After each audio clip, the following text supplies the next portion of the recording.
এক গ্রামে এক মহাশয় থাকতেন। তিনি ছিলেন খুব দানশীল এবং গ্রামের মানুষ তাকে সম্মান করত। একদিন একটি ফকির গ্রামে এলো। তার সঙ্গী ছিল একটি রোগা ক্ষুধার্ত কুকুর। ফকির গ্রামের মহাশয়ের বাড়িতে গিয়ে বলল, ফকির বাবা, কিছু খাওয়ার দয়া করো। আমি আর আমার কুকুর দুজনেই খুব ক্ষুধার্ত। অবশ্যই, ভেতরে এসো, খাওয়া তৈরি করা হবে। তবে তোমার কুকুর এখানে আসতে পারবে না, ওর জন্য বাইরে ব্যবস্থা করব। ফকির অবাক হয়ে বলল, আমার এই কুকুরটাই আমার সবকিছু। সে আমার পাহারাদার, সঙ্গী এবং আমার একমাত্র বন্ধু। আমি খাবো, কিন্তু যদি ও না খায় তাহলে আমি খেতে পারবো না। ভেতরে এসো, খাওয়া তৈরি। মহাশয় কিছুক্ষণ ভাবলেন।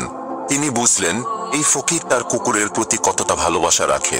তিনি দুজনের জন্যই খাবারের ব্যবস্থা করলেন। ফকির আর তার কুকুর তৃপ্তি করে খেয়ে গেল। পরদিন সকালে ফকির যাওয়ার আগে বলল, মহাশয়, আপনার দানশীলতার কথা যুগে যুগে মানুষ মনে রাখবে। আপনার ভালো মনের কারণেই আমি আর আমার সঙ্গী দুজনেই বেঁচে আছি।